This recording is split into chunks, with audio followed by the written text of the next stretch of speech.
All right, welcome to the show. This is No Interference, and we are your hosts, Westside, Big Sass, and the Bull. We are going into week 2 of the NFL season, so we are going to take the time to chit chat and break down some of the things that have gone on so far. To begin, few league affecting injuries already happening. Players are going down quick. First, I guess we can put on the table TJ Watt, torn pec, initially ruled out for the year. Now they're saying maybe week 6 or so he can come back. How do you guys think this is going to affect the Steelers defense? Well, if you look at the way the game went against Cincinnati on Sunday, I would say it's going to affect it greatly, seeing how he had, what do you have, 1 sack, 1 interception, 2 batted passes. His presence he had another hurry, 5 total tackles.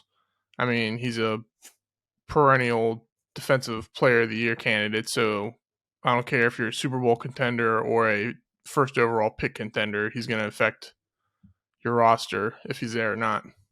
True. Yeah, somebody brought 22 and a half sacks to the defense last year. It's a big loss. Obviously, Pittsburgh's not the same team they used to be, but they kept up with the Super Bowl caliber team, the Bengals. Mitch Trubisky did his thing. He's not Ben Roethlisberger, but it's a big loss on the defense. Luckily, he doesn't need surgery though. Yes, he got a couple of opinions at first. Yeah, they were like, "Oh, out for the season, needs surgery," but then got through a couple looks. It wasn't the case. Yeah, I think when you have a defensive player of his caliber, the elite upper echelon talent, those are the guys that you're going to build your entire defense off of. And he's the type of player that he makes, similar to Aaron Donald on the Rams, he makes every single person on your defense, he makes their jobs easier and he makes them better. So now losing him, Hayward is going to get more attention.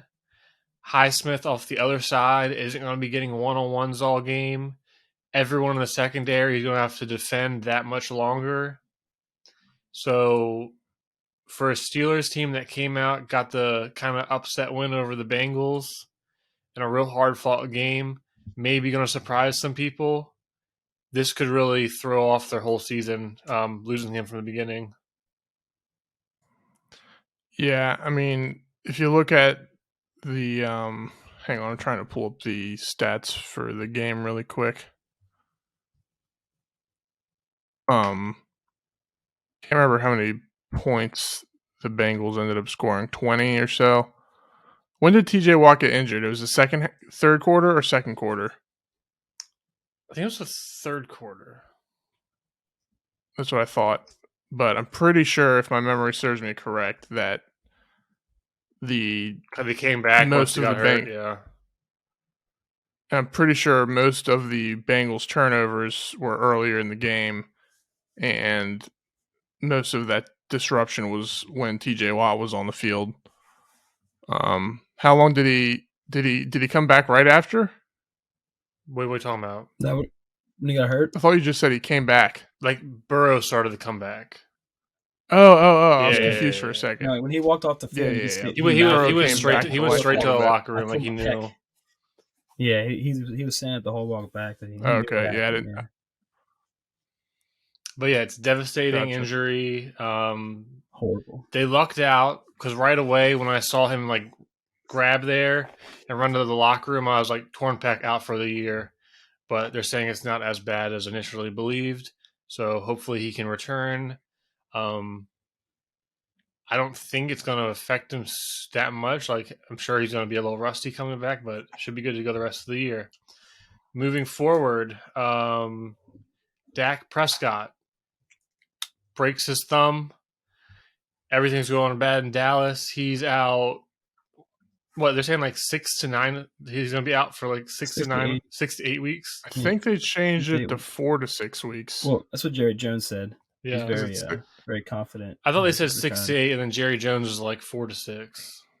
I thought Jerry Jones said 6 to 8 right off the bat, and then they came out today and said 4 to 6. Either way, he's going to be out for over a month. Either way, they're going to be starting Cooper Rush. Best case scenario, yeah, exactly. And Cooper Rush is not any help. Michael Gallup came back to practice today to 7-on-7 drills. Some good news because they definitely needed help. Even when Dak was in, they didn't have much of an offense going. Couldn't score a touchdown. The only team in week 1 did not score a touchdown, which is pretty cool to see. But yeah. Do you think that they fielded calls like right off the bat, like that night and the next day, and teams are just like no, hanging up the phone, and that's why they're sticking with who they got? Yeah, well, or do you think they just all along wanted to stick with Rush? No, I heard rumors they were looking for. They might be trading. It was likely they would trade for a quarterback. Well, also the thing, it's like being the quarterback position. How quickly can you bring someone off the street and get them ready to go? Yeah, at least Cooper Rush knows the system, but can he actually incorporate all that in? And what's the Cowboys offensive coordinator? To their woes. Kellen Moore. And he's always been with the Cowboys, so it's not like he's been around and other quarterbacks kind of know his scheme. He's always been with the Cowboys as an offensive coordinator. As a player, yeah. So, and as a player too. Well, let's be honest here. Looking at their schedule, Bengals week 2, and then following that at Giants, and then Commanders, Rams, Philly. With or without Dak, that's a tough road. They got Lions, Bears, and then they got the Packers and Minnesota into week 11. So, I mean, it was going to be a tough road either way. I mean, based on our predictions, we thought that, and now without Dak, it's just like, what are we going to do? I think here's the biggest thing.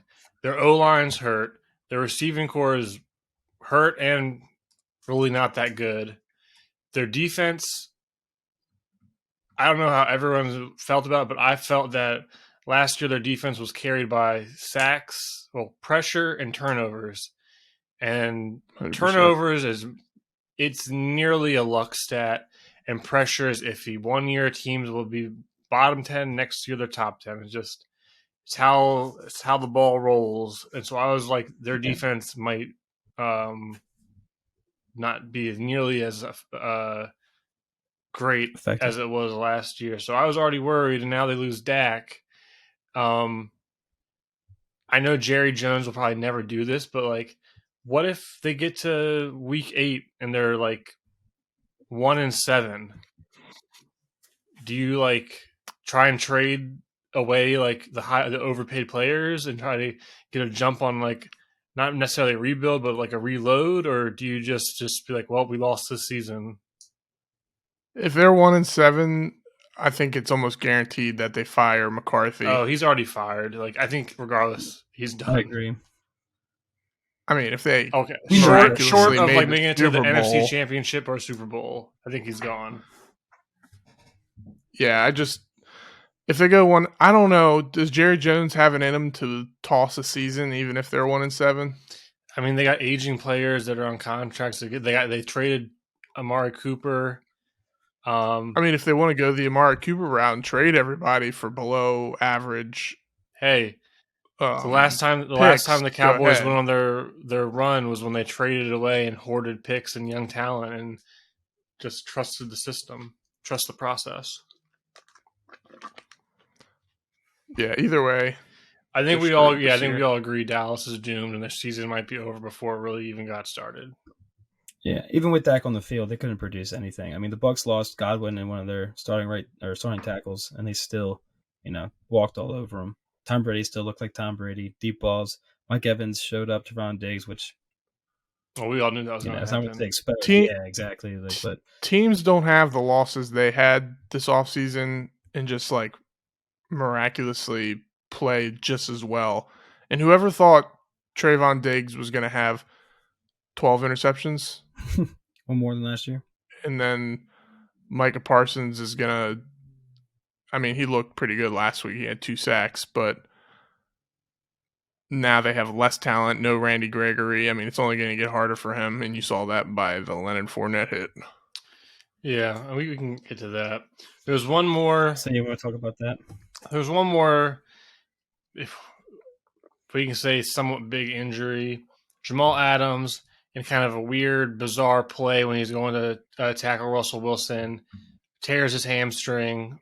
Very bad. Out for the year. That's got to be one of the most painful injuries. I've never torn a muscle or like an ACL, but I feel like tearing a muscle is probably a lot more painful than tearing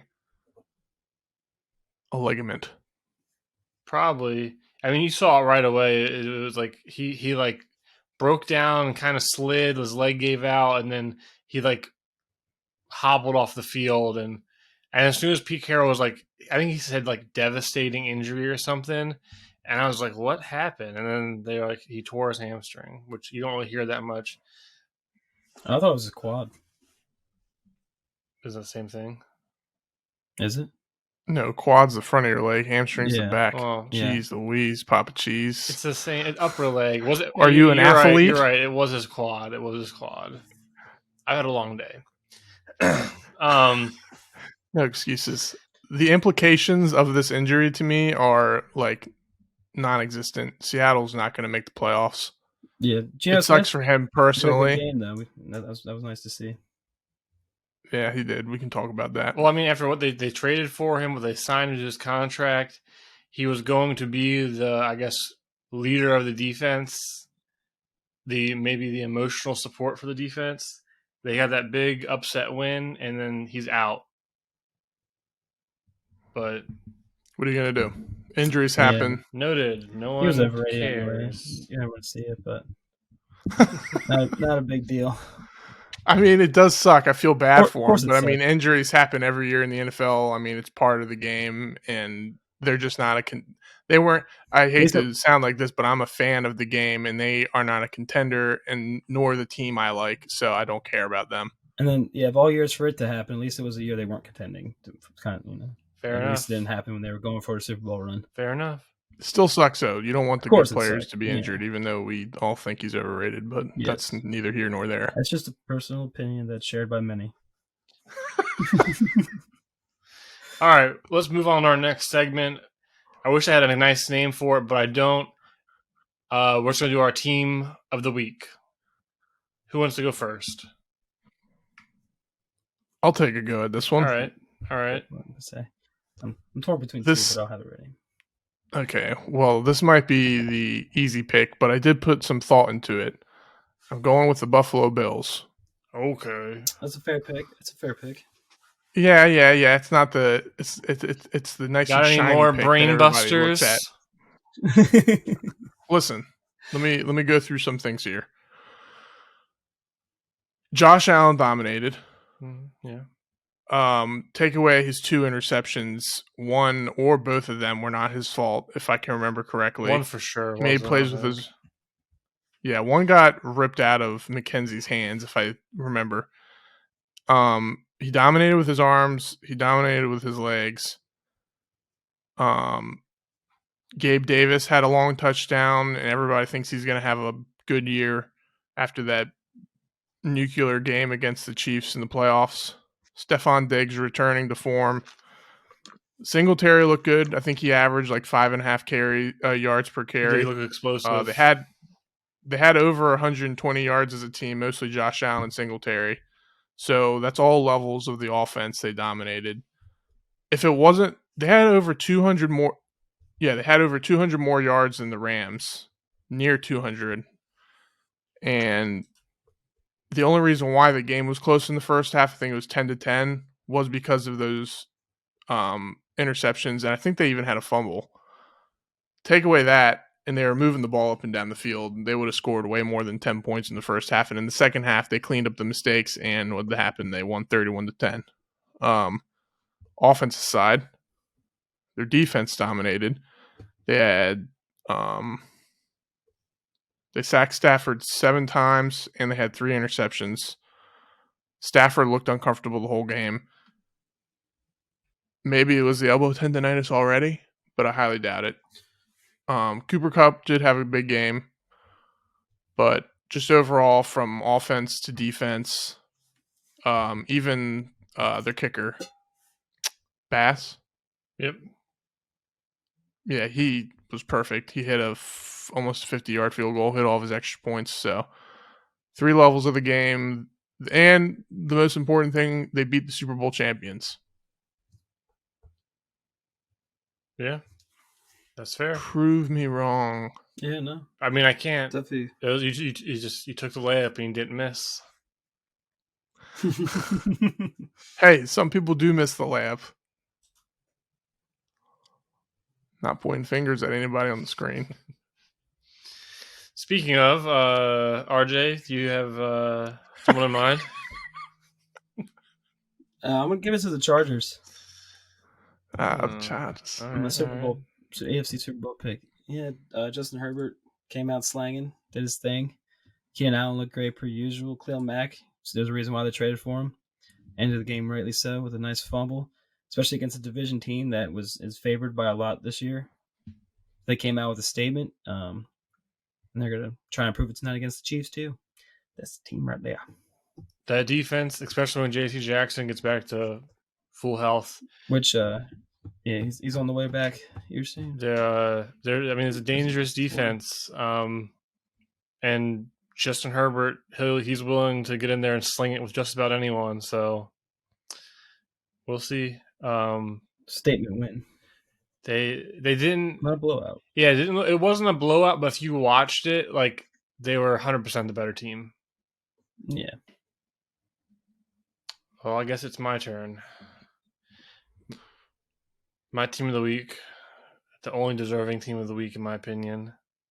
No, but the team I went with was the Seattle Seahawks. Good pick. They pulled the upset, spoil Russell Wilson's homecoming, which the league, of course, set it up. But you look at the numbers: Geno Smith, the returning to his West Virginia form, comes out, goes 13 for 13 to start the game, ends at 23 of 28, 195 yards, 2 touchdowns, 0 interceptions, almost 120 97. QB rating.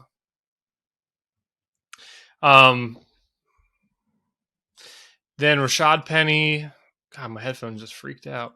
Rashad Penny, he averages 5 yards a carry. Had, I think, 1 or 2 big runs taken away from a holding penalty. They moved the ball around. Geno Smith seemed to hit the right guy every single time. Didn't take unnecessary risks. Knew what he had to do. And then the defense. Without Jamal Adams, they come in. They do their job. Force 2 fumbles on the goal line. Completely change the game. Their one linebacker, Nwasu, was that how you pronounce it? Not the guy to ask. Nwasu. Yeah, sure. I know Quandre Diggs. Well, he was flying all over the field, making all of these tackles from sideline to sideline. Jordan Brooks, who was at one point called a terrible draft pick for them, he's looking great filling in for Bobby Wagner. I don't know where the season's going to go for them, but when we were doing our predictions, we had them like with the Falcons as one of the bottom feeder garbage teams. I've always been a Geno Smith fan. I know his career has kind of taken quite the tumble after he got his jaw broken with the Jets, but he looked like he was playing loose. Almost made one cross-body throw that, if it got completed, would have been on highlight reels for the rest of time. But but they look that it was a good game to watch. Came down to the wire. Some poor decisions on the other end, which we're going to talk about. But I was rooting for the Seahawks, and they're my team of the week. Yeah, he looked great. That one where he escaped the pressure, the pocket broke down. He stepped up in the pocket on the run and threw it. That was another thing that caught my eye. He would just look poised, right? Like he was moving, scrambling when he needs to. He had a little bit of like 2017 Carson Wentz going, without the bombs, without the deep balls, but yeah. We did say though that the stipulation being with them being bottom feeders was that if whoever wins the quarterback competition comes out and turns their career around, it's always possible. Well, that was a surprising thing. Like if Geno did his thing, which is you never know. Like, well, if it happens, but it happened. He played well, week 1. but DK Metcalf was like 7 for like 30 yards or whatever, and Tyler Lockett. He had some good catches when he was didn't really. really. I saw he had some good snags. But. Yeah, but 5 yards per catch. Yeah, if you told me that DK Metcalf and Tyler Lockett didn't go off and they won, I would have been like, no way. But they won because Geno Smith miraculously completed like 17 of 19 in the first half, and those 2 touchdowns. He didn't do anything in the second half. Hey, and if it wasn't for the Broncos' amateur head coach, which we'll get into that. Yeah, hey, Geno, and those 2 fumbles on the goal line. Geno it would have been a different game. He only missed 5 throws. It's hard to miss the throws you don't have to take in the second half. Yeah, you can only play the opponent in front of you, right? Yeah, that's what they say. All right, moving on to our next. Good pick still, though. They deserve moving it. on to our next topic, and we got to come up with some cool names for these because this one is just the letdown. Hey, the people can give us recommendations. That's right. If you want us to name this topic something cool or catchy, you have an idea, drop a comment. And yeah, if we like it, we'll go with it. And if we don't, we'll erase it from our memory. But or flame you up. Our letdown of the week. This can be a team, it can be a player, it can be whatever you want. Who is up first? We're going rotation here, buddy. I'm first. I don't know if we're going snake order or what. No Serpentine snake orders here. No. This might be a easy pick for me as well. You said player or team? It can be literally whatever you want. I'm going player and team. Okay. I'm going Joe Burrow and Cincinnati Bengals. Ooh, good pick. Okay. It's a good pick because of all those picks. Ooh.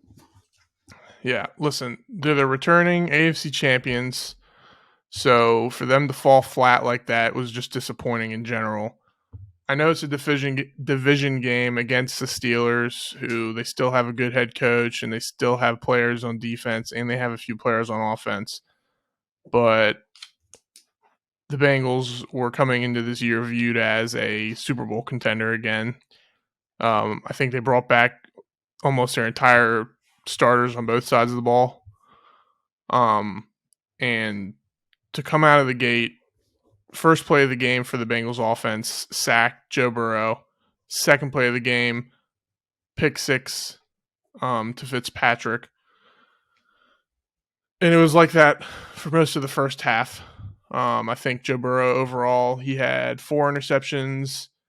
He was sacked 7 times. And they were down 17-3 before they got a late field goal, I think with like 20 seconds left in the second quarter. So it was 17-6, but it wasn't even that close. And then the Steelers tried to give the game away to them at the end. I know they both gave it they were trying to, neither of them wanted to win the game, but when a lesser opponent is literally not trying to win and you've played so poorly, you just got to win. And I think in overtime, Joe Burrow took another sack they were around midfield. And I think it was third down or so. It may not have been, but he got sacked again. And I know not all of those sacks are his fault. Their offensive line is still shaky. And it was a problem. It's been a problem his whole career. But just a big disappointment from a Super Bowl contender and a player that I think most people had as a possible MVP. Not me, but that caliber, though. Yep. Good. Well said. Yeah. Defense was solid. I'll throw that in there. But it was mostly, I had written down Joe Burrow and the Bengals offense. Yeah, special teams fail as well. McPherson was garbage. Extra points. Listen, that was kickers all over week 1, but still. I'm a big Joe Burrow supporter, but playing devil's advocate, what if the Bengals are like the was it 2017 Jaguars, where they like surprise everyone that one year, go on a great run, and then it's just, oh wait, actually they're not that good. So you're telling me that Joe Burrow is as good as Blake Bortles? Blake Bortles Call him Joe Burrows. Blake Bortles was a pretty good quarterback for his first couple of years, then he just fell off. That defense carried them. It was what was their defense called that year? Saxonville. They had a whenever you got a nickname, you're a good defense. Yeah, it's true. All I'm just saying is, but Jacksonville came back the next year. Everyone was like, they have a great defense. They're going to pick it up. They're going to get back. And they literally fell apart and never been the same. So are you telling me that the Bengals could fall apart? Could they? That's a difference. Burrow's been sacked. They have weapons. Burrow's been sacked at least 7 times in 3 of his last 4 games, going back to last year. I feel like we're arguing different points now. I'm just playing devil's advocate. Is all I'm saying. Like, what if? Well, their expectations are their expectations. Most people had them as at least a playoff contender, and 100%. It's different than the Jaguars. I mean, they got Jamar Chase. He's going to be a perennial All-Pro. They got Joe Mixon, who's already proven. They got T. Higgins. They got Tyler Boyd. Yeah. The Jaguars had Allen Robinson and Leonard Fournette. That's not. But what has Allen Robinson done? It's just different. Leonard Fournette was kind of like until he got to Tampa Bay. Now he's throwing cheap shots. So I listen. I'm not saying they're going to fall apart. I'm just saying what if? You know, what if anything? What if it definitely was your disappointing? Opinion is wrong. All right, moving on. I think RJ, week 1 Rusties. We're gonna do RJ, that. who's your letdown of the week? Well, you said you could do a player or team. I'm gonna go with the whole division and say the AFC South because they couldn't record a win. Dagger. That was disgraceful. Derrick Henry let me down in fantasy for one. Disgraceful. Had 80 yards. Again, kickers as well, and it goes into this because nobody can make a goddamn field goal, including against the Titans. Disappointed us NFC East fans. It was a freaking Bullock. God dang it. I don't know. Matt Ryan, they looked decent. First, Pittman stood out as number 1. The Colts as a whole couldn't finish off the Texans. Yeah, here's my thing about the Colts. Very disappointing to see. I don't think Frank Wright's a good coach because had he just gave the ball to Jonathan Taylor 25 times from the get, it wouldn't have been a game. But then here's my other thing, right? Everyone's like, "Oh, Matt Ryan, he's gonna make a big difference." Look what happened. They played a crap Texans game. They played a crap Texans game. Michael Pittman popped off like he did last year. Jonathan Taylor, by the end of the game, popped off like he did last year. And they still tied. And they cut their kicker, so now they don't have a kicker. How many teams pick up? That was a little weird. Well, Blankenship has been consistently good for 2 years. He kicked 2 kickoffs out of bounds at the end of the game. Back to back kickoffs. He kicked him out of bounds. He forgot his glasses. You forgot your glasses. Maybe so. Listen. Not to override our pick here, but Matt Ryan. This goes back to what I said. I can't remember if I said it on a pod or not. But teams not playing, they don't take the preseason seriously anymore. Starters don't. If you look at all the quarterbacks who didn't play in the preseason this year, like I think 75% of them lost week 1. Tackling's rusty. People are like, how many fumbles and turnovers happened this week? It was a lot. Mm-hmm. Matt Ryan had 2 fumbles, and they were both bobbled snaps. So the popcorn. So just those miscues like that. Matt Ryan is the professional. He's going to fix it. I do agree with you a little bit with Reich. He's looking a little sketch. But I think they'll sure things up. Back to you, RJ. Yeah, and then Jacksonville is actually one of the best teams of the week against my Commanders. Except for Etienne. Etienne. I don't know. Trevor Lawrence too. He could have Etienne for a touchdown. He missed him. Maybe possibly 2 touchdowns. But then he returned the favor and dropped a touchdown. If Trevor Lawrence really does have to make that step that we were talking about before, that that second year. Take control of the team and got to hit those throws. But if I had to pick one team that in general that wasn't the whole division, that was more of a joke. It was kind of because there was no wins. It would actually be the Packers and the wide receiving core. Because goddamn, Now, don't get me wrong, the Vikings played their asses off. The offense looks great. People really need to start stop disregarding Kirk Cousins. Justin Jefferson's a monster. He looking like if he keeps this pace up, he's going to be number one all year. But that's not going to happen. RJ's picking 5 teams now, huh? That was more of a joke, but we kind of ran. All right, it's now let down. If I had to pick one actual team, it would have to be the Packers, definitely. All right, okay, fair enough. What's yours, West Side? I'm going with a player, and it's not necessarily for his play on the field, but just getting on my nerves. Micah Parsons. Ooh. You get one rough chip shot like every star defensive end gets, and you're gonna go whine on Twitter. Like that's because he couldn't deal with the ridicule of all the memes and all the highlights. You want to be a face of the league. Turn off your social media. Just focus on football, man. I mean, Sean Merriman got lit up by Jones Drew 12 years ago, and they still show the highlight. Like, had he not said anything, we wouldn't really care about that in a couple of weeks. But he made a big deal. Was about he was disengaging off of the block, pretty much. Leonard Fournette. It was a little early, but I mean, how many people? It would have been a problem 5-10 years ago. Well, now they're always like, "Oh, we should get that out of the play."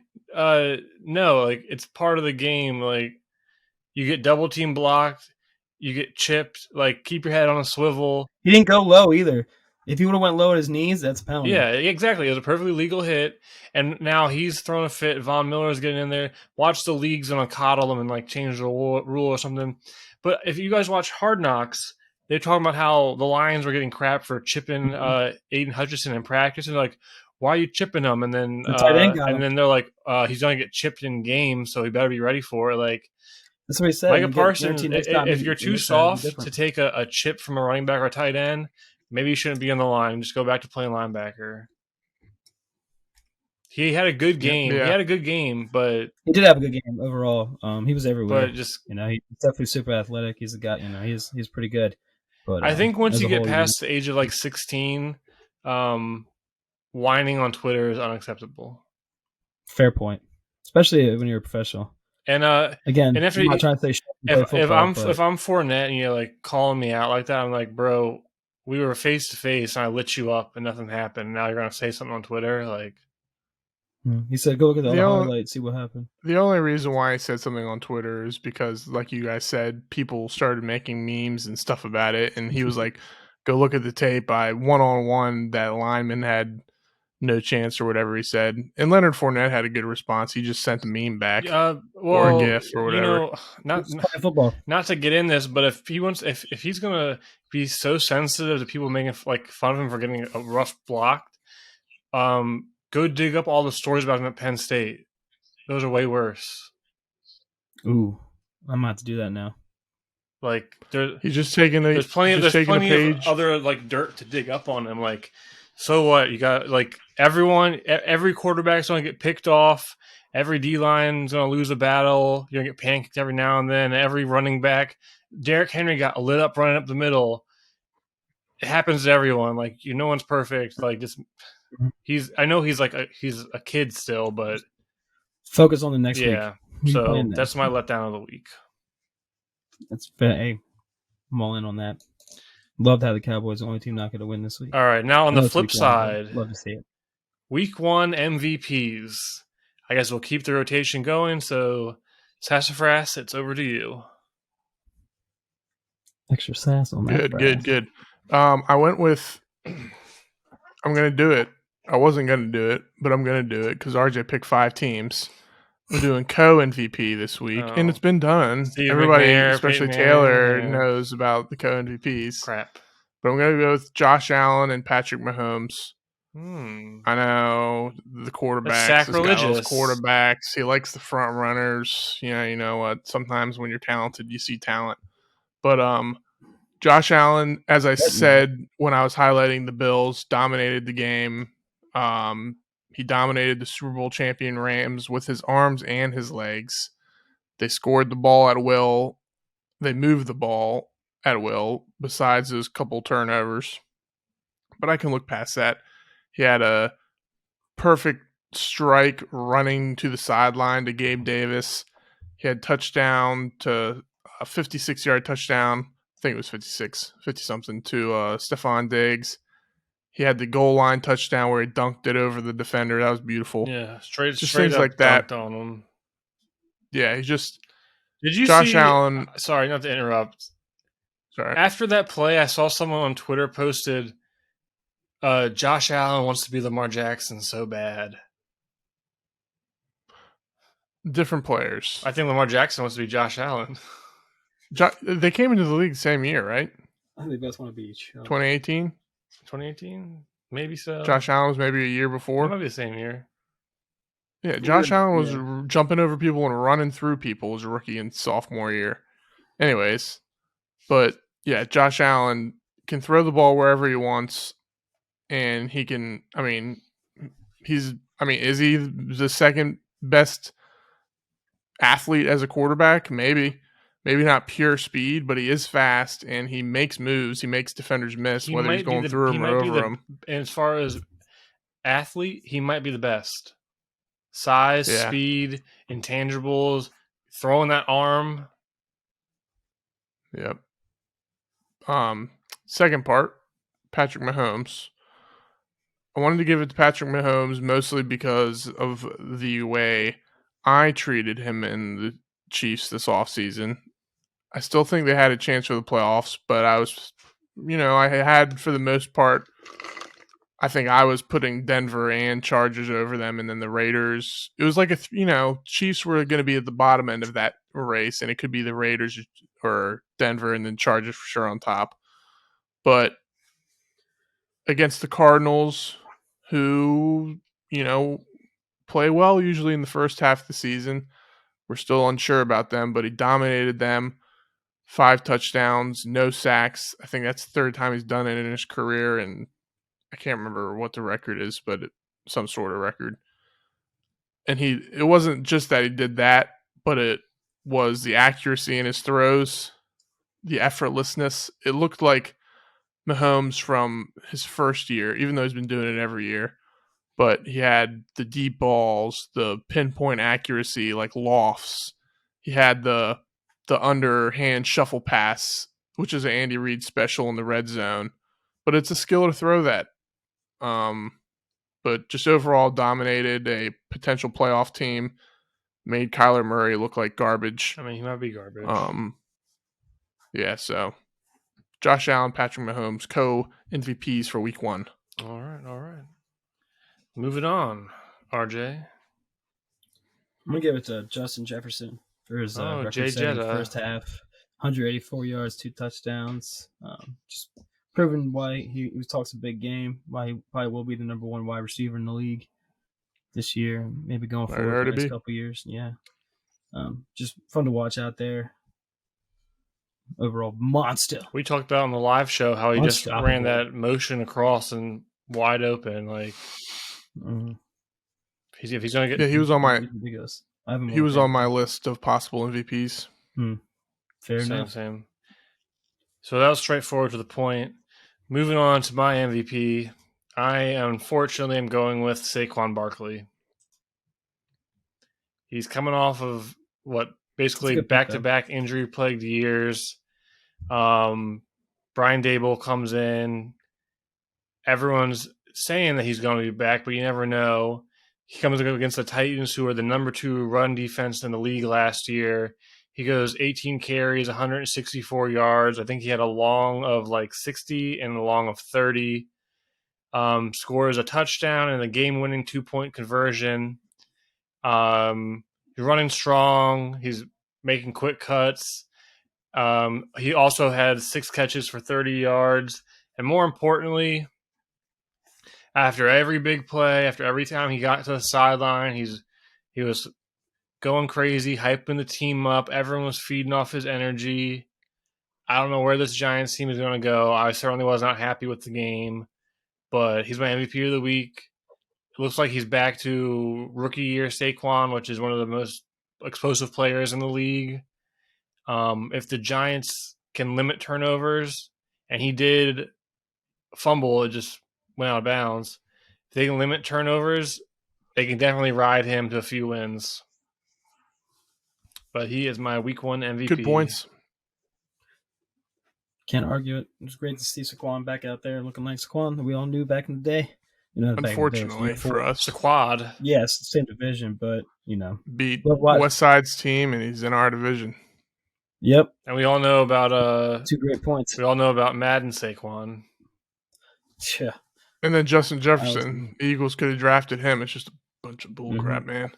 Yeah. There's something about that running back position, though. When you get somebody special like that, it's just, every position, when it comes to big plays, it's fun to watch. But when you see somebody that could dominate inside, outside the tackles, goes, one run super fast, but also break, put his shoulder down or juke in, juke out, whatever you got to do, spin. It's just super fun to watch. Well, he was just, his lateral quickness is 100% back. He was taking it up the middle, hitting that first cut, making a guy miss, and just going full speed and gone. Yeah, 0 to 100.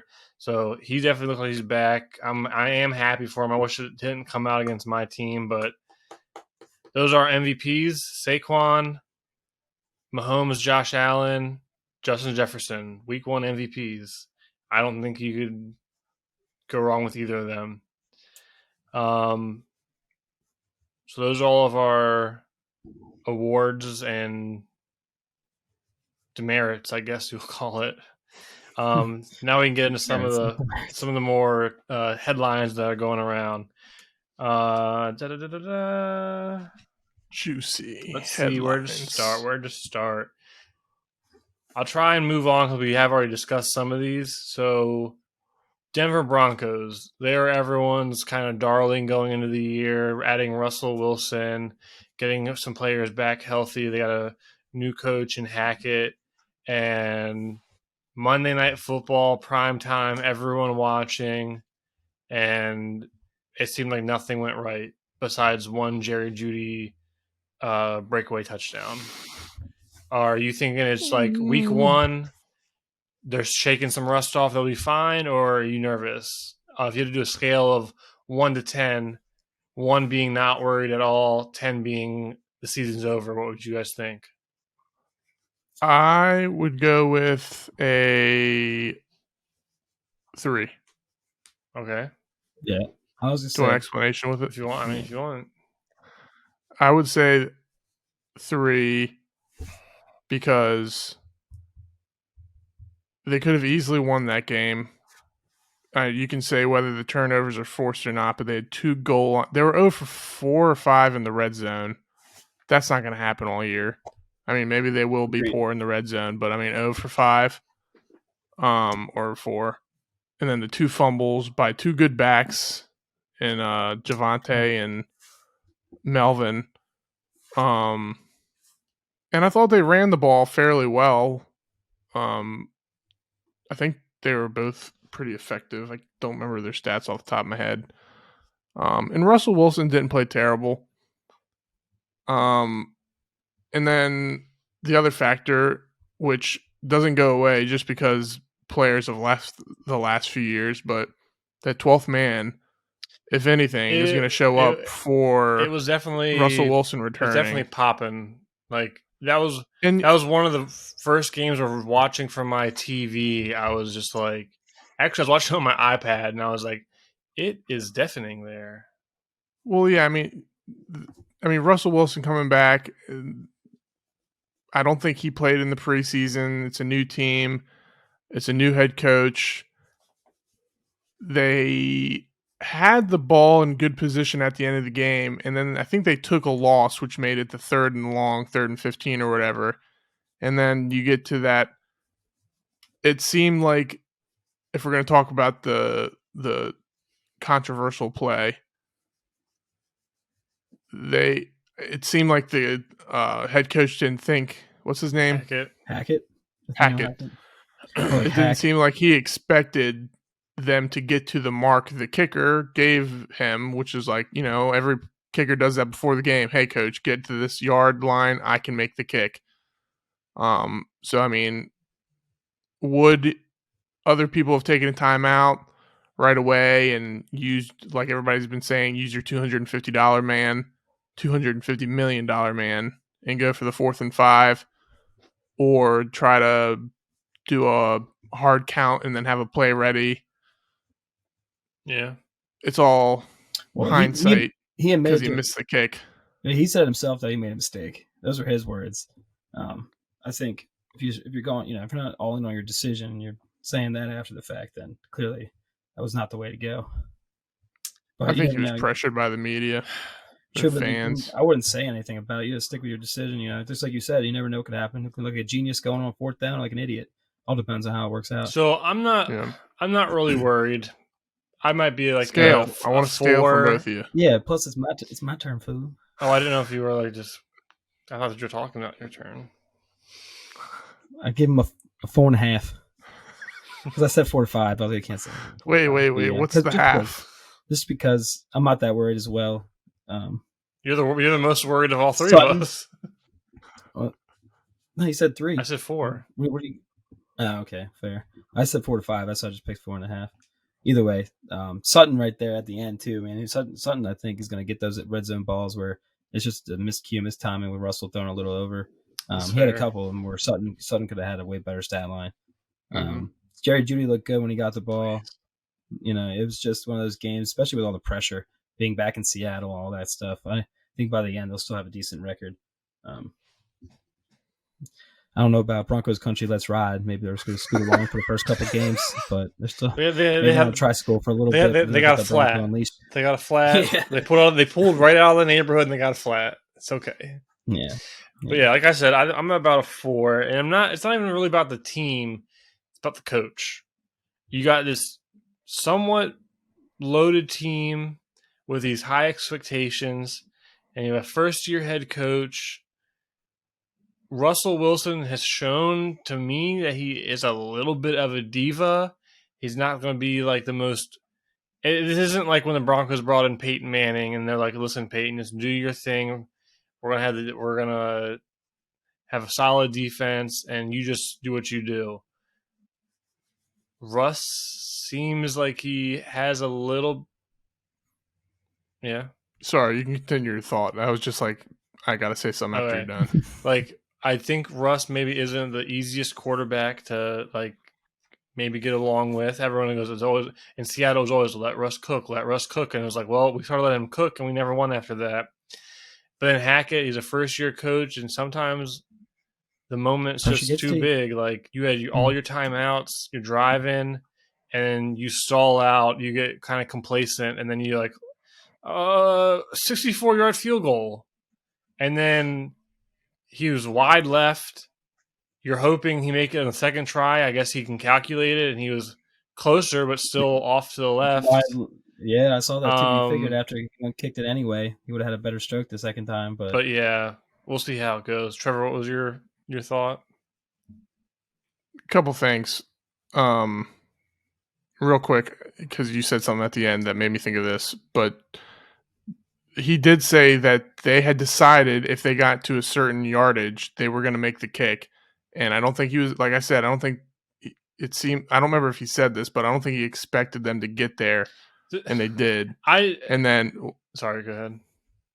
And then my second point was a little more conspiracy. Not really conspiracy, but I think somebody mentioned it. I think it was Ryan Clark or something on ESPN. Said that, was it Ryan Clark? I don't remember. Somebody said that Russell Wilson doesn't have the authority to call timeout in that situation. Oh, crap. You don't pay somebody $250 million to not have the authority, and he's a Super Bowl champion. He has the authority. You see it with some teams. Second, do you think that Russell – so going back to Russell, you said Russell Wilson's ego, and the stories came out. Maybe he had an ego in Seattle, wanting to win an MVP and stuff, and that leads to a bunch of what ifs. Maybe he went over to the coach, and he was like, I don't want to make this 4th and 5 play. Send the kicker in. I don't know. My thing is, he had the gold chain sitting out too. I don't care if your kicker is Justin Tucker or Sebastian Janikowski. I don't care if you go, okay, where can you make it from? And they're like, I could do a 64-yard field goal. If they really went, okay, 64 yards, it's a 46-yard line or whatever. Yeah, if we get to the 46, we'll be good. Shame on you if that's the truth, because, like, You can't settle for you can't settle. What happens if the kicker probably made 10? I know it's in the pregame, but the kicker probably made 10 of them, and the coach is sitting right there like, yeah, you made them all. And then if the kicker's lying about what he can make consistently, then he should be fired. Yeah, okay. Fair. Anyone that's been to a live game, you see that most of these kickers are just kicking just rockets in warm-ups. But once you have someone actually holding the ball and you have a D-line jumping at you, you lose 15 yards or whatever. Like, if he said there needs to be better communication with the coach and kicker and special teams coach. If you know for sure that it's just pregame warmups that allows you to hit that kick, that shouldn't be. I feel like most kickers know. Like Justin Tucker, I think hits 80 yarders in practice, but he knows that's not his range. Well, also the Broncos kicker, I could be wrong, but I'm pretty sure I saw the stat in his career. He's 1 for 8 for 60-yard field goals. Sometimes it just takes a seventh. It's a tough decision either. I agree with your points.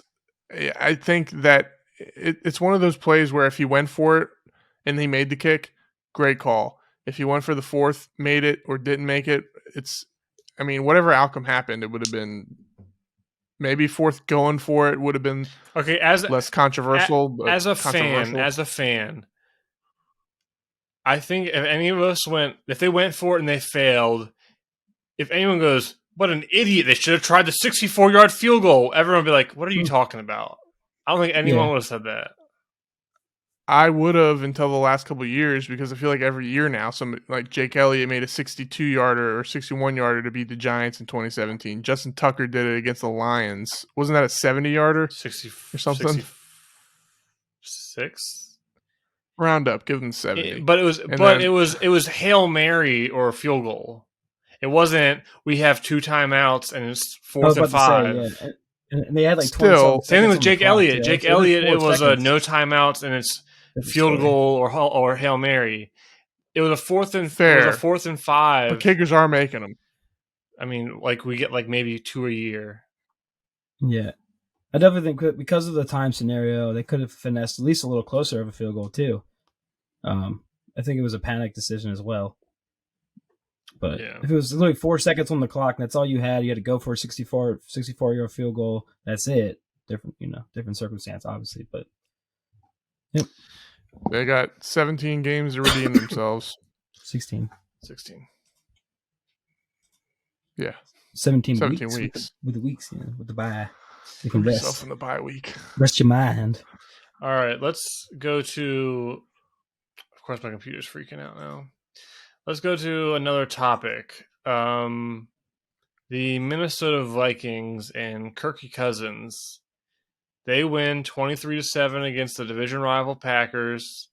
Kirk Cousins now has a winning record versus Aaron Rodgers, I believe, if I read that. 5-4. They're well-rounded. Kirk Cousins, he has a nice game, 277 yards, 2 touchdowns. Dalvin Cook goes for 90 yards. Alexander Mattinson, he gets almost 40 yards. We know Justin Jefferson pops off for a huge game, but they had 4 other receivers get 3 catches. Defense looked okay. I mean, they got Zadarius Smith, Daniil Hunter. I got some revenge against the Packers. At linebackers, and they have Jordan Hicks, Eric Kendricks, still got Harrison Smith. Got an interception, so he's not over the hill yet. Are the Vikings legit? Like, are they like legit contenders this year, or are they going to be the same old Vikings where they aren't bad, aren't great, and like they might sneak in the playoffs, they might just miss it?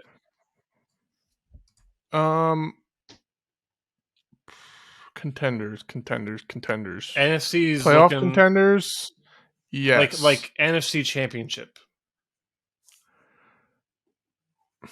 Based on what you were about to say, is that the NFC is open this year. Yes. You can maybe listen. They had 8 wins last year, and they could have had 12. Yeah.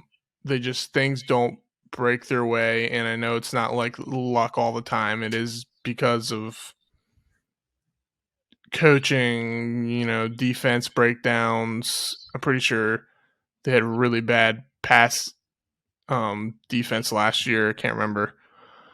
But I don't know. This year, this offseason felt a little different.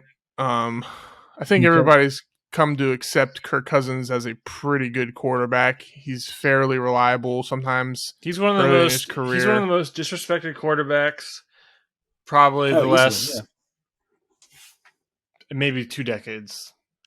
I think it's just because he's like unintentionally like silly, and he made some goofy mistakes early in his career. You like that? The knee, yeah, just stuff like that. Down. That was great. As the kneel down when he was supposed to spike the ball, just stuff like that. I feel like hung around with him, but he's consistently a good quarterback. And I mean, Justin Jefferson, as RJ mentioned, his Week 1 MVP, he probably is the best receiver in the NFL right now.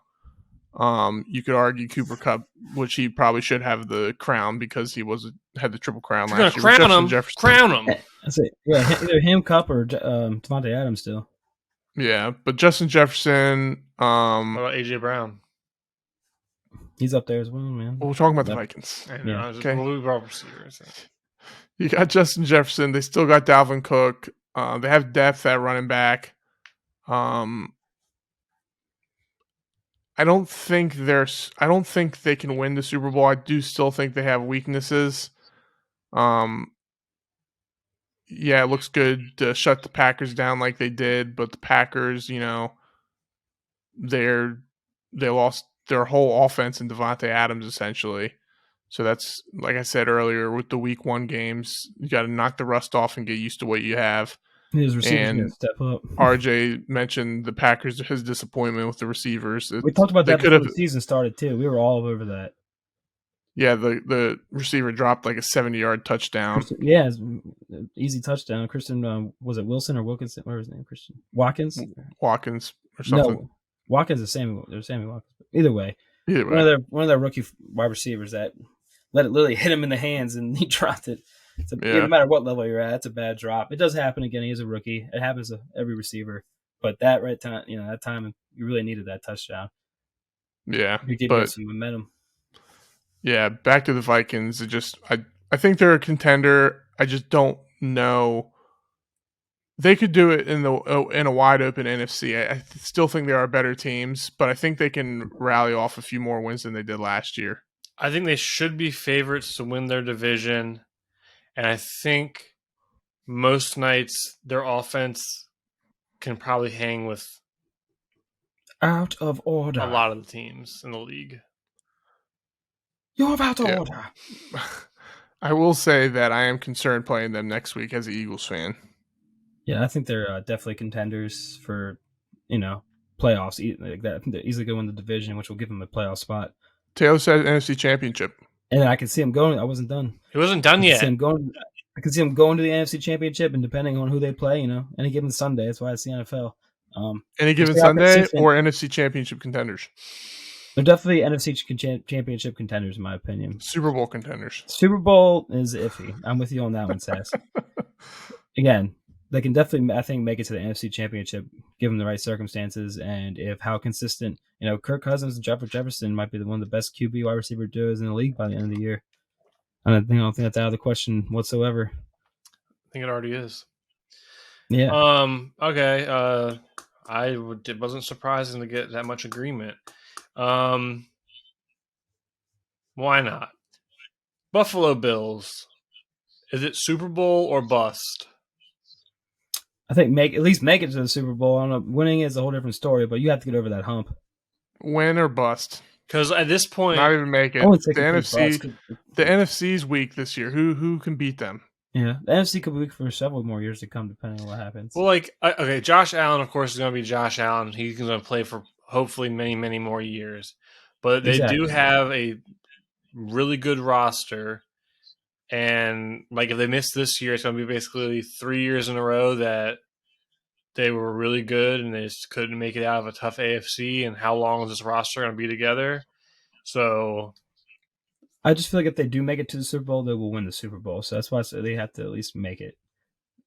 So it's Super Bowl win or bust. I don't say bust, though. I don't think next year they'll be out of it by any means either. Well, it's this year Super Bowl or win or bust. But as I'm saying, it's not a bust. If they don't win the Super Bowl this year, if they get knocked out by the Chiefs again, that's what I'm talking about. More of the AFC. That's just a failure. That's the hump they haven't been able to get over yet. And if you can see them get past that, they can added be right Von Miller, which I think was a direct response to the Chiefs game. Patrick Mahomes picked them off, and they were running a janky all defense at the end there. But they just have too much talent. Josh Allen's the favorite to win MVP. I'm not saying they're going to go undefeated and for sure win the Super Bowl, but they have weapons all over the place on offense and defense. And like RJ said, any given Sunday, they could lose in the divisional round or a wild card if they're a wild card team. I just think the expectations from anyone around the league is that they're the Super Bowl winning favorite. So if they don't win the Super Bowl, I think it's a bust. What if similar to the Bills losing 4 straight Super Bowls, what if they end up just doing it again? Yes, they can't. No, they just get knocked out by the Chiefs every year. 4 years in a row? Yeah. That'd be miserable. Okay, so we're in agreement. Buffalo Bills, Super Bowl bust. Josh Allen, you better. No, technically RJ didn't agree. Well, sometimes we don't pay attention to everyone's opinion. Especially the important ones. So, let's see. This is a personal favorite of mine because I don't like this team. Arizona Cardinals. Season in jeopardy? I think it's too early to say. They always start out hot and they fall apart, and without DeAndre Hopkins, things break trends all the times. They did not look good. They did not look good at all this week. DeAndre Hopkins comes back week 7. Yes. 6-game suspension. So, what was the initial question? Is there season in jeopardy? The wheels falling off. Is there season in jeopardy? No, because it's week 1. Exactly. But looking at their schedule, they have the Raiders, the Rams. They could be 0-3. Yes. Then they have the Panthers. Baker might be clicking by then. That'd be awesome. They have the Eagles. They're at Seattle. So, if Seattle's keeping the energy and they're winning a few games, they could be a hostile environment. Division. And they got the Saints, and then they got Minnesota. Well, going to week 6 would be Seattle, and then they should get DeAndre back. But if they're 2-4 or anything in that range, under 3 wins, I would definitely say yes. Could be night forever. Couldn't say it better myself. I'm not a fan of Kyler Murray. The other thing that rubbed me kind of the wrong way was when Kingsbury after the game was like, we need to have better practice habits. That should have been established in training camp. Exactly. Yeah, it always concerns me when saying that. Yeah, it always concerns me when coaches throw stuff like that out this early in the season. Was it also him that said at halftime that was it him or somebody else that said at halftime they gotta show better effort? I'm not sure. I can't remember. But either way, stuff like that, yeah, this early in the season when you're going to pull that out, you're like, give them a little bit of a break. The Chiefs are still chiefing. Are they? Are they chiefing? A lot of people Patrick Mahomes is. I doubted them. Patrick Mahomes? I didn't think they were going to be a bad team. I just didn't think they were going to be 5 touchdowns, 0 interceptions. Their defense 2017. They lost Chandler Jones. JJ Watt is dealing with it. I think still has back issues. Zavin Collins. Zach Ertz was dealing with stuff. Zavin Collins and what's the other linebacker? Clemson. You talk about Simmons. Yeah, Isaiah Simmons and Zavin Collins. They're both looking like bad picks. I think they have injuries in the secondary. I think this season could get off the rails very quickly for them. Yep. If they're in the 2-3 win hole by week 6, Ouch. Well, we'll get a good look at them too in mid-season Hard Knocks. They have a tough record. I'm just going to roll through it. They got, after week 6, I said they had the Saints, Minnesota, Seattle again. Then the end of the year, they got Rams, 49ers, Chargers, Patriots, then Broncos, Tampa Bay, Falcons, and then 49ers. But they got rough games in there. Speaking of Hard Knocks, if their season goes bad, is this in-season Hard Knocks going to be like a curse? Switch teams. Let's go over to the better red team, the Commanders. Yeah, honestly, none of the players are going to be in a good mood with cameras coming over. Yeah. And they're like losing. Like, the fuck out of my face! So, any other team or topics from the week 1 y'all wanted to talk about? We'll highlight some fantasy players. Yeah, but I don't know if you guys want to mention anything else. I thought RJ broke his mic for a second. He was sitting there trying to check it. Because I muted it. I didn't know. I was like, wait a minute, is it muted or unmuted? I can't tell. When I hit the button, all right. It's different. Do you want to go to fantasy? Sorry, do you want to go? What was the next just some segment? Fantasy, maybe some fantasy picks. Yeah. We let you know, maybe. You want me to start? Whoever wants to start. No, roll the segment, my brother. Yeah, my brother. Roll the segment. Yeah, get to introduce the segment. I don't have fantasy flicks coming from your boys. Okay. No, you don't have to do anything fancy, but we didn't have a proper introduction to the next topic. We were going to end the show with a little dip into the fantasy realm. We may or may not discuss some players we like, some players we dislike for week 2. So pay attention if you're trying to win.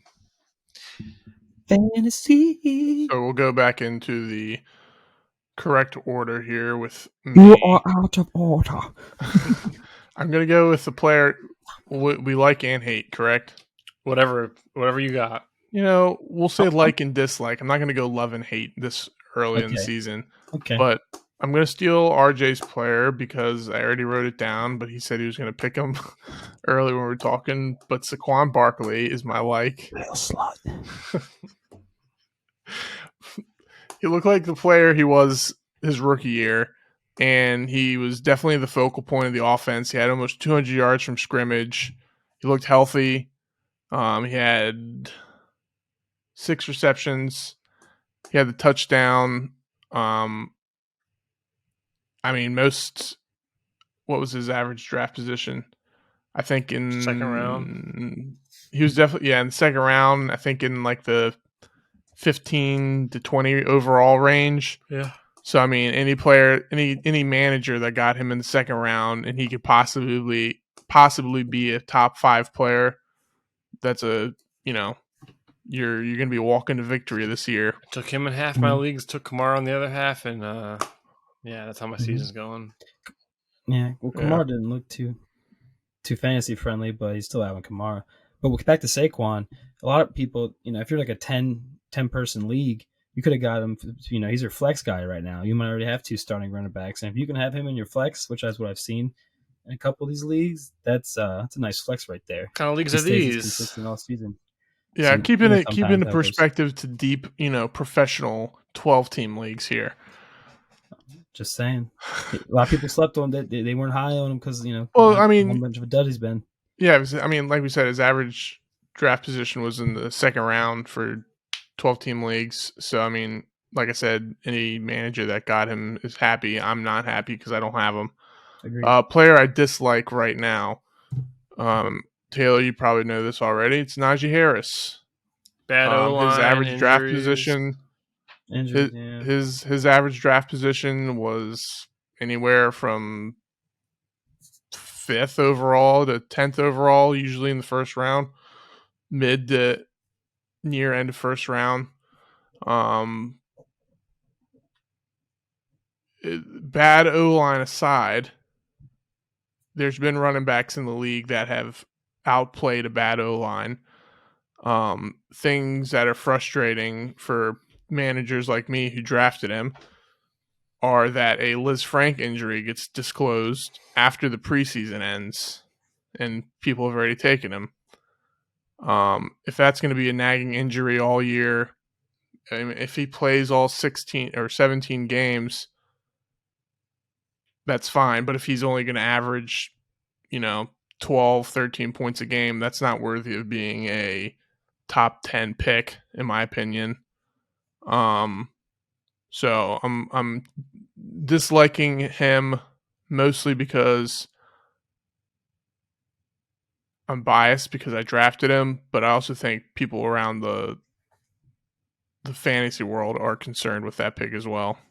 Because Saquon Barkley, DeAndre Swift, Joe Mixon, these are all players that were typically drafted after him, and they're all looking like the better picks at this point. Potentially. Yeah, with that injury and the potential to nag throughout the year, it is worrisome.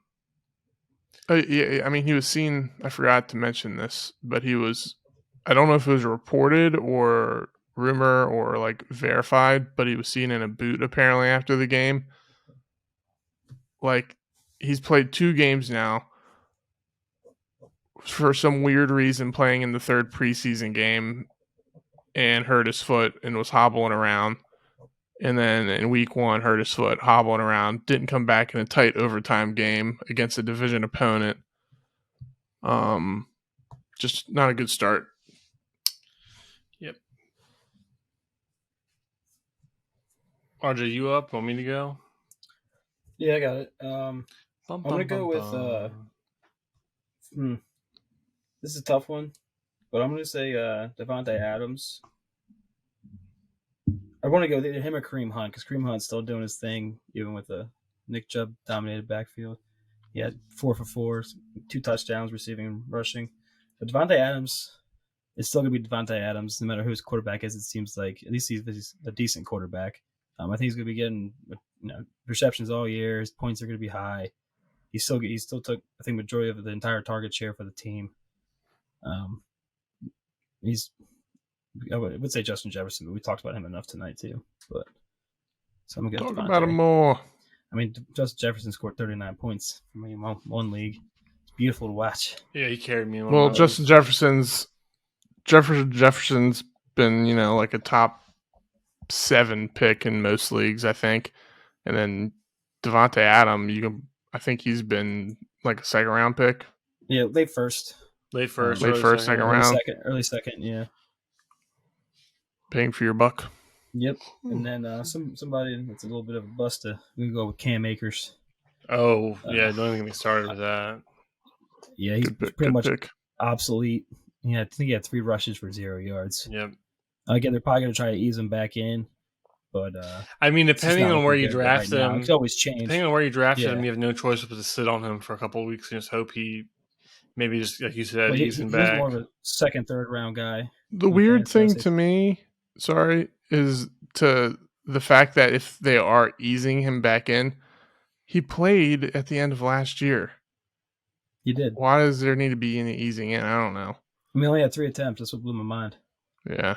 It was a Henderson game all the way. The coaches get you every year. They say one thing and then they do another. It's like no one can predict what's going to happen with these players. Yeah. Who knows? Taylor, you might be picking this as your dislike player, but Jacksonville. Oh, Etienne. James Robinson looked good though. Is it Etienne or is it Etienne? Etienne, yeah. Etienne, bada boo bada bang. I'm not super worried about him. Not to get off topic, but he's explosive. He's a playmaker. He's going to have highs and lows, and the Commanders basically lit him up. Derek Forrest, baby. 2nd year play. Took advantage of his opportunity. Yeah. Interesting. Well, I guess it's a little on my turn.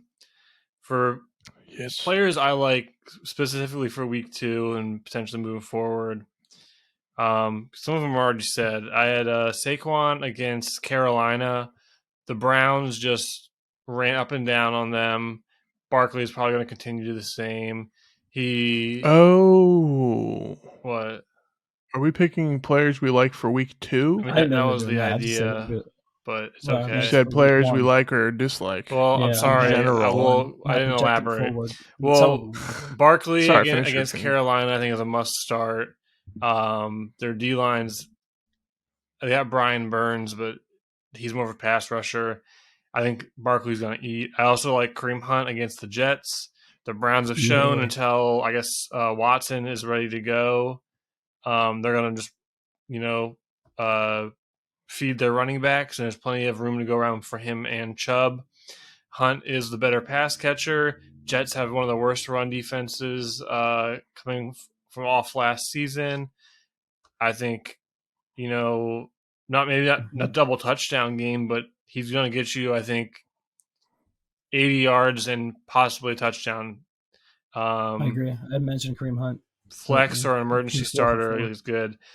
Another weird one I like, and this is from moving forward, is the Chargers defense. They're still getting fully healthy, but they're full of very good players. Forget the Chiefs. I mean, they're having a good game against the Chiefs tonight, but after this week, they go Jaguars, Texans, Browns, Broncos, Seahawks, Falcons, and then depending on how the Niners are going, Niners. That's a pretty juicy schedule for a borderline elite defense that's going to be going for – their defense is really built for sacks and interceptions, and